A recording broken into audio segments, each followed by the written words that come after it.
All right, let's talk about one of the most critical steps in systematic trading, backtesting. Think about it like this. You would never, ever let a pilot fly a brand new jet without putting in hundreds of hours in a flight simulator first, right? Of course not.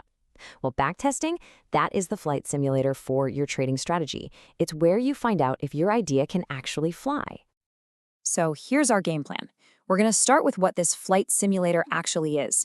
Then we'll cover the different ways to do it, how to read the results, the report card, and some really dangerous illusions to avoid. We'll finish up with a solid blueprint for doing it right, and finally, how to take your strategy from the simulator into the real world. Okay, first things first. What exactly is this flight simulator for our strategies? And maybe more importantly, why is it something you absolutely cannot afford to skip? I mean, really think about this for a second. The answer is a hard no, right? A simulator is where you push the limits. It's where you find the breaking points and see how the plane handles a sudden storm, all without the risk of an actual crash. The stakes in trading, your capital, they're just as high. And that's precisely what backtesting is. It's a simulation, plain and simple. We're applying our set of trading rules to years of historical market data just to see how that strategy would have held up in the past. It's basically our time machine for getting a glimpse of what the future might hold. So why do we put in all this work? Well, it all starts with validation. It's about turning a gut feeling into cold, hard evidence. It lets you put real numbers on performance and, crucially, on risk. It helps you uncover those weaknesses you'd never see otherwise and builds the kind of objective confidence you need to actually stick with your plan when things get tough. So, how do we actually run one of these simulations? Well, it turns out there isn't just one single way to do it. There are a few different paths you can take to look into the past, and each one has its own set of pros and cons. So on one end of the spectrum, you've got manual backtesting. This is literally you scrolling back through charts and marking your entries and exits by hand. Yeah, it's slow, but the learning value is off the charts. You get a deep, intuitive feel for how your strategy breathes with the market. Then, on the complete other end, you have fully automated backtesting. You code your rules, and a machine just crunches thousands of tests in minutes. It's incredibly fast, it's scalable, but it does require some coding chops. And naturally, there's a whole world of semi-automated tools that sit right in the middle. For anyone leaning towards that automated route, these are some of the heavy hitters. You've got platforms like TradingView with its Pine script, which is a fantastic place to start. And then you have powerful Python libraries like Backtrader that give you almost unlimited flexibility if you're a more advanced user. Okay, you've run the simulation. Now what? Well, you get what I like to call the report card. It's a set of cold, objective numbers that tells you, in no uncertain terms, whether your strategy passed or failed the test.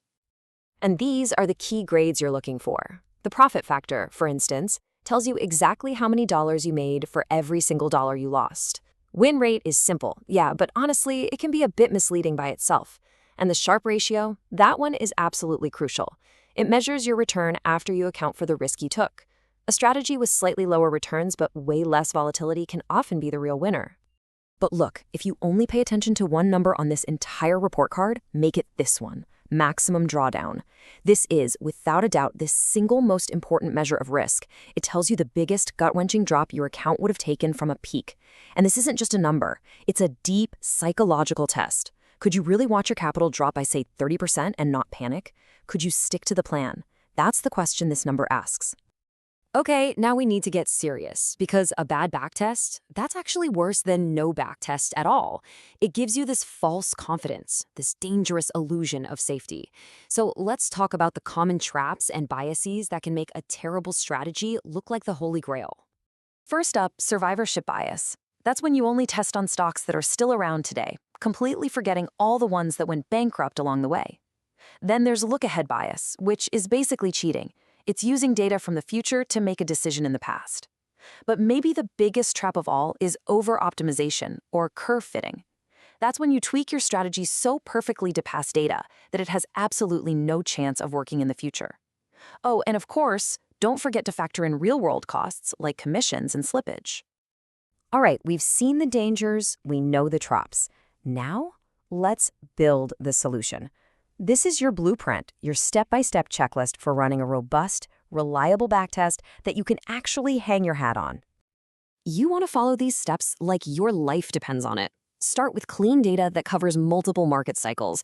Think 10 years minimum. Always include realistic costs. Now, step 3 is non-negotiable. Perform out-of-sample testing. That means you build your strategy on one chunk of data, and then you test it on a completely different chunk it's never seen before. This is your ultimate weapon against curve fitting. And, just like we talked about, always focus on risk first. We're in the home stretch now. We've built the plane, we've aced the simulator, and our report card looks fantastic. But now, it's time to actually fly. How do we make that jump from the perfect world of the simulator to the messy, unpredictable reality of a live market? You have seen this disclaimer a million times, and there's a good reason for it. It is the golden rule. A backtest is a map of where the market has been. It is not a crystal ball for where it's going. It's an educated guess. It's a statistical edge, but it is never, ever a guarantee. The key is to manage your expectations. I can almost promise you your live performance will be worse than your backtest. That's just reality. And that's why you start small, either with a tiny amount of real money or just paper trading. The goal here isn't just to test the strategy anymore, it's to test yourself. Can you execute the plan under real pressure? Because your emotions, that's the one thing the simulator can never ever account for. And that, right there, is the final question. Your strategy can pass every test with flying colors.